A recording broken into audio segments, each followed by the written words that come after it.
Today's top story from the perspective of someone who's there. You are looking live. This just in. Not my beat. Joining us to discuss further, I've welcomed this guy to so many radio shows over the year because I've known him as long as I've known anybody in this business. Mike Waters of the Syracuse Post-Standard and Syracuse.com, their college hoops reporter. Mike came on my shows back in the day when I was in school at Syracuse, and we'd talk hoops and the whole deal. And Mike, back then, Syracuse was just a Big East school, playing Georgetown and doing basketball stuff. Now they're an ACC school that's got a conference rival or three in California. Oh, how times have changed. It's really bizarre, and it's really hard to keep up with, especially when, like you said, we remember the days of Syracuse being in the Big East, and Pittsburgh was in the Big East. Boston College was in the Big East. And now they've been in the, Pitt and Syracuse have been in the ACC now for 10 years. It's been a decade. And now the ACC is changing again, and drastically so. Definitely. And so let's even scope out farther, though, because I do think that movement 10 years ago matters, as does movement that happened before that. There was the 2004 realignment involving the Big East.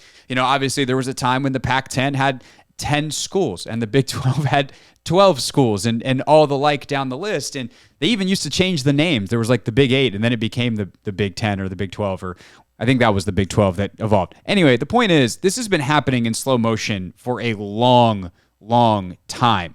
But why is this so much different and happening in ways that conference realignment never has before? Geographic barriers, for instance, being completely and totally blown out of the water. It feels like college sports is slowly approaching its nadir. That the rise of the SEC and the Big Ten conferences above all other conferences, mainly in terms of finances and revenue, it's gotten to the point where those two leagues are so dominant that they're like planets or stars that are just sucking in the rest of the universe. And everybody else out there is just trying to maintain, their own membership. The Pac-12 couldn't do it. The Pac-12 has disintegrated. And, and I think some of this other movement from the Big 12 and the ACC is in response to what they saw happen to the Pac-12. So I just think we just keep advancing to the point where, the SEC and the Big Ten could eventually just completely blot out everybody else on the college athletics landscape. And for now, it's leagues like the ACC trying to remain not just relevant, but competitive, and at least positioning themselves to have some part of the college future and not flame out like some of these other leagues you're seeing. Mike Waters, Syracuse.com, with us covering the ACC realignment.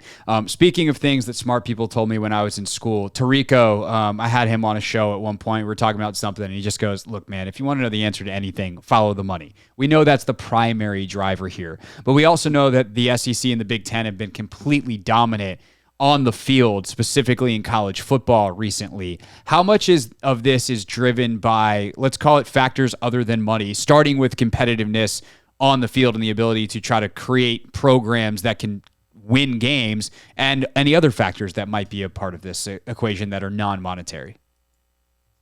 I don't think the recent expansion has anything to do with competitiveness or anything else out there. It is like Mike Tirico told you, it's all about the money. And if there's any other part of this, it maybe isn't really the money part. It's just stability. There is strength in numbers, and the ACC, in adding Stanford, Cal, and SMU, has increased its numbers to 18. That puts them in a position where, the Florida State officials did a lot of saber rattling this past summer, talking about how they want to leave the league if some of the revenue distribution isn't changed to a success-based initiative. Clemson has said absolutely nothing. And in saying nothing, I think they say a lot. I think they're letting Florida State do all the talking, and they're thinking the same thing. So You try to bring in more money to get some more money to these schools and try to keep them happy for as long as you can. But if there's an eventuality here where Florida State, Clemson, maybe one or two other schools end up leaving the ACC is putting itself in a position where it still has a solid membership base. That you lose 2 schools, you got 16. You lose 3 schools, you got 15. You're still in good position here. It's what the Pac-12 failed to do. And it's why the Pac-12 is now pretty much history. They didn't do anything after USC and UCLA left. They talked about San Diego State. They didn't really do anything there. They didn't add any other schools. They didn't look to maybe go hit the Big 12 when the Big 12 was reeling a little bit after losing Texas and Oklahoma to the SEC. I mean, the Pac-12, if it wanted to, could have got aggressive. It didn't. And this past summer, they lose Washington and Oregon to the Big Ten. And now these other schools are really left to look, to fend for themselves. And now you've got Stanford and California who have done so. So I think that's what the ACC was looking at. It's like we can't sit around and just wait for our future to hit us. Instead, we have to strike now in order to guarantee a future, no matter what happens with our current membership. Again, Mike Waters with us from Syracuse.com. You mentioned stability, and then you're like, well, this could change and that could change. This could change, that can change. Is there? I don't know how to ask this any other way, Mike. Is there an endpoint for all of this, or is this just going to be every couple of months, every couple of years, there's more shifting and kind of a Darwinistic survival of the fittest of these conferences? Or is there a point where everyone looks around and says, whether it's for the good of kind of fan base's stability or whatever other reasons they might think, or maybe they actually think that some stability for some short amount of time is in their own financial interest, which is obviously the best driver if that's what you're rooting for, that there is at least a pause in all of this movement, or is it just going to continue? History shows that it continues, although sometimes you'll have long time frames, gaps between the major shifts. You'll get some minor movement. But despite what history's telling us, we're getting to the point of saturation here in some of these leagues. Big Ten's taken on a lot of schools recently. 4 Pac-12 schools are now going to be part of the Big Ten. And then the Big Ten is just now getting over, the recent additions of Maryland, Rutgers, Nebraska. So, how many more schools can the Big Ten reasonably take in? Same with the SEC. How many more times are SEC schools going to be willing to split the pot with another team or two coming in? How many more teams can really add enough value to be worth the addition for the SEC? And the other thing too is, what's going to happen with some of these TV contracts? Are we about to see, some of these television deals hit the same point where we did with the housing market a little over a decade ago? Is there a bubble here? I mean, the Pac-12 couldn't get a contract to hold the league together. They were looking at streaming services. What will happen when the Big 12 is trying to negotiate a new deal? I mean, for right now, the ACC's got a deal that's going to, take them out of ways. And that's the other thing the ACC's done, with the grant of rights deal with the ACC, where all the schools have agreed to a grant of rights deal that runs through the year 2036. Now with the addition of these 3 schools, if nothing else, the ACC might have bought themselves some time. How much, I don't know. But let's say it's 5 or 6 years before Florida State or Clemson can look at the grant of rights and say, you know what? It's worth it now. Our boosters will take care of us. We can give up our television money. We can jump to the SEC. It won't matter that we don't have TV money coming in. All our big money boosters are going to take care of us and we'll make it work. But that's 5 years down the road and things can change. And if the TV money starts to shrink just a little bit, the SEC might not be looking to add anybody. And then all of a sudden the ACC's looking really good again. So, they bought themselves some time. They definitely bought themselves a little bit of stability here. But who knows what the future may hold. I mean, and everything I'm telling you right now could be moot in a week. Right. I doubt it. It might be more like a month or a year, but I guarantee you what I'm telling you now will be moot at some point. That is the nature of how this works. So let's actually see what we can say that'll be concrete and true for posterity here. How did we get here? And specifically, I think it's interesting that Florida State basically came out and said, "Hey, welcome, congratulations, new schools. We didn't want you here." They released a statement that said, like, we voted against this. I know. I think I saw North Carolina last night was against this. I don't know how they ultimately wound up voting and what things may have changed, but this stuff typically gets done unanimously, or at least publicly it's unanimous. That's not the case here. What were the positions, not of every school, but like what were the for and against positions, and why did the for positions ultimately, what was the common thread amongst those schools that gave them the majority, that they were willing to do it when a powerhouse like Florida State was against it? I'm not exactly sure why the schools that were against it voted that way. The assumption is it was Florida State, Clemson, and North Carolina. I mean, we're pretty darn sure one of them was definitely North Carolina after the statement that the school made on Thursday night.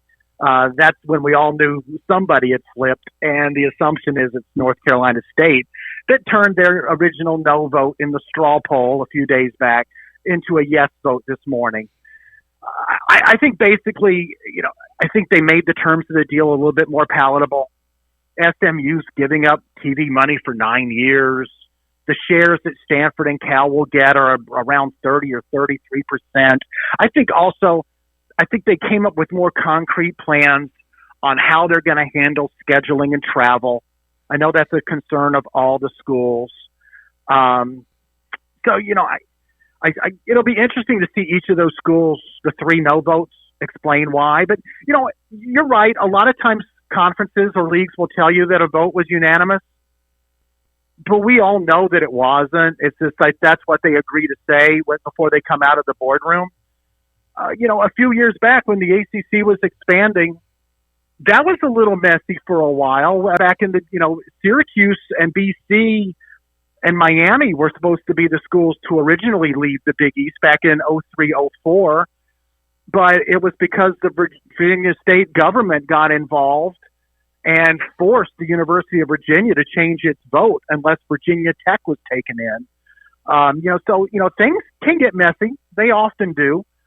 So, this is nothing new under the sun. And conferences have been like this for decades, if not centuries. I mean, at the beginning of the 1900s, Syracuse University wanted to gain admittance into an athletic conference that was the predecessor of the Ivy League, and Cornell refused to vote for Syracuse. Hold on. You're saying if it wasn't for Cornell in 1900-something, I would have went to an Ivy League school, or that I wouldn't have gotten in? Well, Craig, I'm sure you would have gotten in. Now, whether your parents could have afforded it or not. You say that like what I paid for was cheap, Mike. I've been gone a decade, and I'm still paying for it. I hear you. I do know what the tuition is at Syracuse. Yes, there is a chance you could have gone to an Ivy League school had Cornell not been very, very petty over a football game that got very ugly back in 1900 or 1901. Damn it. I learned something new today, and I don't like what I learned. Damn you, Cornell. Big Red, Little Red. How about that? Take that 120 years later. An insult on a radio show. Anyway, Mike Waters is our guest, reporter, Syracuse.com, covering the ACC expansion. So you talked about the travel issues, and for years the argument, like the hypocrisy here is self-evident. I don't need to explain it to anyone, certainly not you. But the hypocrisy of, for years, we can't pay the players for football because they're paying for the volleyball players and the other non-revenue sports. And now it's like, I don't know, we'll figure them out when they've got a test on Wednesday, a game on Tuesday, and that game is all of a sudden all the way across the country. The idea that these are student athletes becoming more and more farcical by the day, at least in the order of student and then athlete. What are some of the things that are being worked on to try to mitigate the issues that are going to happen in these sports? Because it's not just the revenue part of this, Mike. Obviously, as you know, it's the scheduling, because it's one thing to play a football game on Saturdays, but even for the sport that you primarily cover in basketball, which is a huge moneymaker, doesn't make it any easier to play a Wednesday night game across the country and then try to get back to class for anything the next day. Yeah, football travel won't be that difficult for the current ACC teams. They're only going to be asked to go out to the West Coast either once a year or maybe once every other year. It'll be hardest on the California and Stanford football programs. But as you say, they play mainly on the weekends. They charter. It'll be a little bit longer flight, but once you're up in the air, as everybody knows, what's the difference really between a 1 hour flight versus a 3 or 4? They'll make it work. I personally wouldn't love it if I was a student athlete, but it won't result in any more missed class time, probably for the football program. So what it's really going to impact is basketball, both men's and women's, and also some of the Olympic sports. Now, a lot of the Olympic sports, it won't affect as much as we think. Sports like golf, track and field, they participate in invitationals and jamborees and stuff like that, not so much home and away games. So really you're looking at basketball, soccer, field hockey, things like that. Basketball, again, I think it's going to be hardest on the West Coast schools. And, it won't be great for an East Coast school to have to go out to the West Coast, twice a year or twice every 2 years or something like that. But it's not going to be easy for Stanford and Cal to have to come east. I know one thing they are talking about, Jim Phillips addressed this today in a conference call with some reporters, for the teams coming from west to east, they're probably going to have to do it 3 or 4 times a year. And every time they do, they're going to knock out 2 games per trip. So Stanford will fly in to North Carolina, and they'll play Duke and North Carolina and then fly back home. Meanwhile, California will fly to Florida, and they'll play Florida State and Miami on the same trip. Maybe when they come to Syracuse, the partner travel school for Syracuse will be Boston College. So they'll work around it, but yeah, the next time anybody in a suit from the NCAA or an NCAA member school starts preaching about student-athlete welfare, you just roll your eyes, yawn a little, and laugh at them. I fully endorse laughing at people in suits. I also saw something that they were talking about potentially using Dallas as almost a neutral site in some occasions. Obviously, SMU coming as well in this expansion. What did you see about that, and how feasible is that in college sports for like a mid-year regular season game to be played? Oh, we're just going to meet in Dallas because it's kind of in the middle. Yeah, the idea of a pod. I saw that broached in some reporting this morning. Jim Phillips did not mention that at all in his teleconference with reporters this afternoon. If anything, maybe that might be the whole idea for sports like golf and track and field or swimming and diving, where you have meets and invitationals and stuff, and maybe you gather some conference members there, so there is some sort of conference camaraderie being built or something along those lines. I really don't see the value in having field hockey teams from Syracuse and Boston College go to Dallas, where they meet up with field hockey teams from California and Stanford, along with SMU and another school, and play round robin. Because you know what? You might have reduced some travel, but you haven't reduced missed class time. And really, when we talk about travel, to me anyway, what we're really talking about is missed class time, time away from campus for these student athletes. For some of the sports that don't charter, yeah, maybe that is a benefit in going to playing in a pod city, because you're going to be flying commercial to get there, and it's harder. So if you do reduce travel by even a little, I guess that's a good thing. but still you go back to the idea of missed class time and you're still going to be gone for a while. So I really don't know if that helps. And the other thing too, you got to take in consideration, if you play in a pod, you're taking a whole lot of student athletes away from their campuses all at the same time. And only one school is playing a home game. And home games are good not just for student athletes, but in many cases for their friends and families. That's where mom and dad, usually a lot of kids pick their school because mom and dad can come see them play. Maybe not so much football and basketball anymore, but all these other sports, you get seen more by coaches who play, are from schools close to where you are. They see you play high school. They see you in summer events, and that's where you end up going, and that's where mom and dad can get to you. So, listen, it's just as hard on a mom and dad in San Francisco, California to get to Dallas as it is to get to, I don't know, pick an ACC city, Boston. Yeah, definitely. Definitely harder to get to like Blacksburg than Boston, but that's a flight pattern issue. We'll deal with that later. Hey, listen, as a guy who covers college sports in Syracuse, New York, which now plays the ACC, it's hard to get anywhere from here. Yeah, so how often do you fly over my house in D.C.? You got to connect through here for everything. I wave every time. Well, thanks for telling me. Now I'll wave back. God, Mike, I thought we were friends.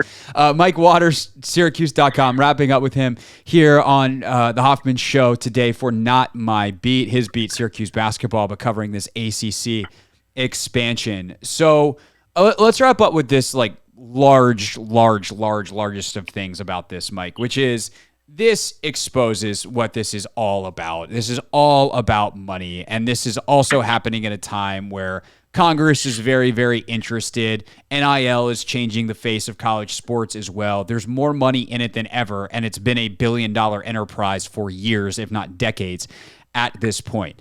When we talk about sustainability for college sports and for the NCAA, who, by the way, how rich are those? They'll go pro in something other than sports commercials. As you were answering that last question, those were just on repeat in my head. But when we talk about sustainability for this system and for the NCAA, can it survive, or is this going to come under too much scrutiny where the whole thing is, let's say within a decade, going to completely blow up?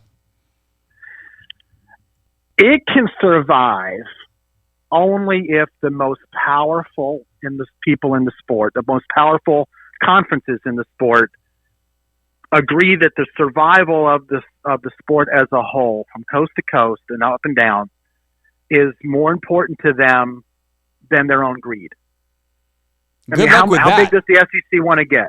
I know, but here's the counter argument though. Do the SEC football coaches want to have an entire schedule of SEC and Big Ten teams? Are you sure LSU doesn't want to play Southern? Are you sure that Alabama doesn't want to open against UT Martin?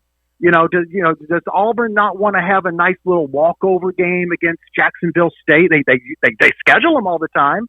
So what happens to you when all of a sudden you're the only ones left to play, and you've eliminated all this stuff? I mean, we could go a number of ways. It could potentially.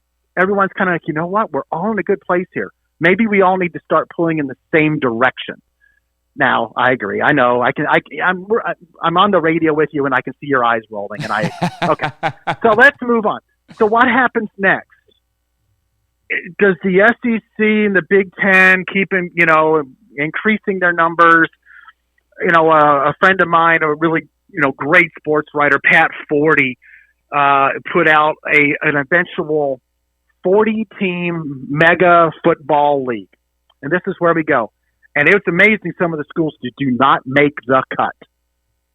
So what happens to schools like Boston College and Syracuse and places like that with their football programs? Do they play, is it practically like English Premier League soccer where you have the 40-team Premier League and then the next league below it is like a Champions League? Do you have promotions and relegations? I don't know. Another thing that could happen is maybe the sport of football just rips itself away from the NCAA completely. And these teams just play football at a really high level. Meanwhile, the rest of college athletics can go back to regional conferences. Conferences that make sense. We go back to old rivalries. We mitigate travel for student athletes. And, without the pull of football money, I think that could actually work. Yeah. And basketball becomes the lead sport for NCAA athletics.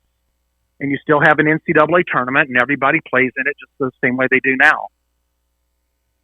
That's interesting. And I think especially, by the way, with the rise in popularity and financial viability of women's basketball, like that has become a massive revenue generator. So there should be more money there on both sides of the basketball ledger. And who knows what sport could rise up next and try to fill that next gap as well. So that's really interesting. I think it's fun fodder to an extent, but it's also, I think, important to remember, and you've referenced this a couple times already, Mike, the humanity of especially the kids involved here. And as we figure this out, you're going to have athletes that pass through and they've got their 4 years and they were born in at this point, 2000 and whatever, and this is their time. And we shouldn't be putzing around wasting their experiences away as these things get figured out. But also, unfortunately, it's probably going to take time and we'll see where it goes. In the meantime, you'll be on top of it all, writing about it, Syracuse.com. Mike Waters with us here on the Hoffman Show. Always good to catch up, my friend. Thanks so much for your time. I really appreciate it. Craig, it's so good to talk to you again. Thanks for having me on. Hey, this is DA, and you're listening to The Hoffman Show on the Team 980 and the Odyssey app.